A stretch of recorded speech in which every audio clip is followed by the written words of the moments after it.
도대체 누가 지시했느냐? 대통령이 지시하셨습니까? 정성호 장관, 이거 밝혀야 됩니다.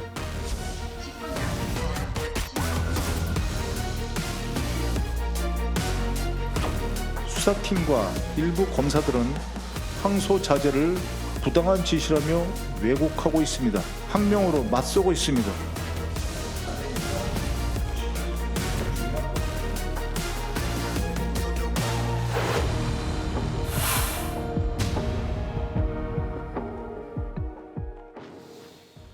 자, 오후에 아주 급박하게 일들이 벌어지고 있습니다. 속보 자막으로 저희가 준비를 했는데 먼저 저걸 정리해 드리고 좀 대화를 나눠보도록 하겠습니다. 일단요, 노만석 검찰총장 대행은 이례적으로 입장문을 발표를 했는데 대장동의 항소 포기 제 책임하에서 숙고 끝에 결론을 내린 것이다. 이렇게 입장문을 냈고요.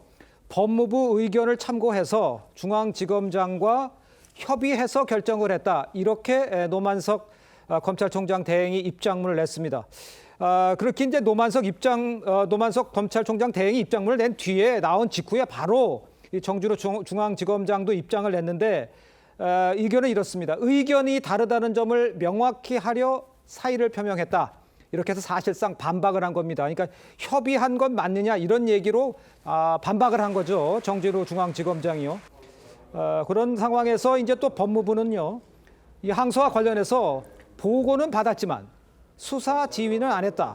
그러니까 보도 받았고 지휘할 수 있는 권한은 법무부가 있습니다. 하지만 지휘하지 않았다. 이렇게 이야기를 한 상황에 천영환 검사는 지금 이 상황을 통틀어서 법무부 장관, 대검 수뇌부 사퇴해야 된다. 절차가 투명하지 않고 또 이렇게 이런 상황에 일이 벌어지게 꼬이게 된 상황에 대해서 사퇴해야 된다. 이런 입장문을 낸 상황이라는 것이 지금 오후에 아주 급박하게 이루어진 상황입니다. 제가 속보로 전해드렸고 지금 제가 언급해드렸습니다만 이 검찰이요. 대장동 민간업자 재판의 항소를 포기한 것을 놓고 지금 후폭풍이 계속 커지고 있는 상황입니다. 정성호 법무부 장관, 노만석 검찰총장 대행, 정진우 서울주검장 이 관련 논란에 대해서 처음으로 입장문을 밝혔습니다.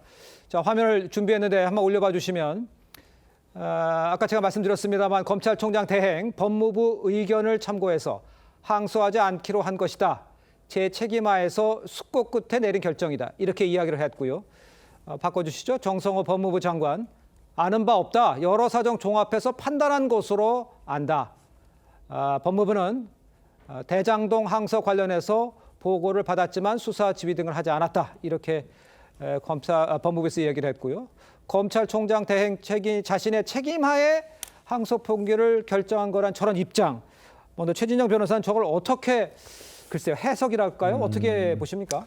이재명 대통령은 지지난 대선 과정에서 네. 대장동 사건을 당군일의 최대 공익 환수 사업이라 했습니다. 네. 저는 이번 사건을 당군일의 최대 사법 스캔들이라고 표현을 하고 싶습니다. 예. 저는 이것이 이제 검찰이 사실 지금까지는 저도 검찰의 존재의의가 그래도 있기 때문에 존재해야 된다라고 디펜스를 해줬습니다만 네. 이것은 정말 검찰이 없어져도 싸다라는 비판이 정말 따갑게 들어온 것 아니겠습니까? 네. 이번 같은 경우에 저는 서울중앙지검장 옷을 벗었습니다. 그렇다고 한다고 하면 먼저 선항소 후 옷을 벗어야지 어떻게 먼저 다 그냥 항소하는 걸 포기해놓고 그렇게 합니까? 그런데 오늘 정말 황당한 일이 벌어지고 있습니다.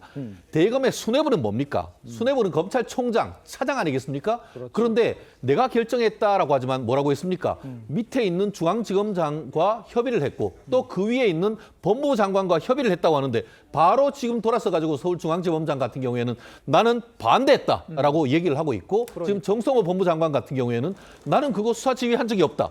그러면 이게 뭡니까? 이렇게 중요한 사건에 대해서 대검 차장 검사로서 직무대행이 혼자 결정했겠습니까? 네. 그럴 턱이 없다고 봅니다. 그렇기 예. 때문에 아시다시피 그 모든 국가의 법률 행위는 서면으로 하도록 돼 있습니다. 예. 그렇기 때문에 이 서면과 관련해서 어떤 식의 지시와 지휘가 있었는지 법적으로 반드시 밝혀서 이에 대한 책임을 물어야 된다고 봅니다. 알겠습니다. 어떻게 지휘가 되고 어떤 절차와 배경 속에서 이런 결정이 나왔는지 지금 이야기가 엇갈리고 있는 것에 대해서 강도 높게 비판을 해주신 것 같아요. 화면 하나 더 보시죠. 아까 제가 말씀에 올렸습니다만 이 서울중앙지검 노만석 검찰총장 권한대행 항소 포기 배경에 대해서 설명한 직후 나왔죠. 대검과 의견이 다르다는 점을 명확히 하려 사의를 표명했다 이런 겁니다. 항소 포기 결정 과정에서 자신과 협의했다는 노 권한대행의 발언 정면으로 부정한 것으로 보이는데 우리 양태정 변호사께서는 어떻게 보세요? 정면으로 부정한 것은 아니고요. 그렇습니까? 그 노만석 검찰총장 권한대행은 이제 협의를 했다고 했습니다. 예. 협의는 합의와는 다릅니다. 즉 협의의 사전적 정의는 여러 사람이 모여서 그 의견을 주고받는 과정을 협의라고 하는데 예. 반드시 협의에는 의견 일치가 포함되는 것은 아닙니다. 의견 일치하지 않더라도 그러니까 최소한 서울중앙지검의 의견을 듣고 최종적인 결정은 검찰총장 권한대행이 했다는 것이죠. 그러니까 예. 만약에 뭐 중앙지검장과 합의했다라고 하면 그건 거짓말이지만 협의했다. 즉 충분히 의견을 수렴해서 그 숙고해서 최종적인 결정은 그러니까 검찰총장 대행이 했다라는 것을 밝혔기 때문에 예. 사실 뭐 저는 검찰총장 권한대행의 말이 틀린 말은 아니라고 생각을 하고요. 오히려 이거에 대해서 바로 뭐 이미 사의를 표명한 서울중앙지검장이나 일선 검사들이 반발을 하고 반박을 하고 뭐 대검 수뇌부는 사퇴하라는 거 하는 것 자체가 좀 굉장한 항명이라고 봅니다. 세상에 어느 행정부 조직에서 지휘부나 수뇌부 그리고 이제 권한을 가진 책임자가 결정한 것을 밑에 있는 실무자가 반발을 하고 의견을 내고 이걸 또 이제 언론에 알려지게 해서 일종의 정치적 행위를 공무원이 하고 있는 거거든요. 네네. 그러니까 이건 공무원의 정치적 중의무 위반을 심각하게 한 것으로 봐서 이에 대해서는 감찰도 필요하다는 생각입니다. 알겠습니다.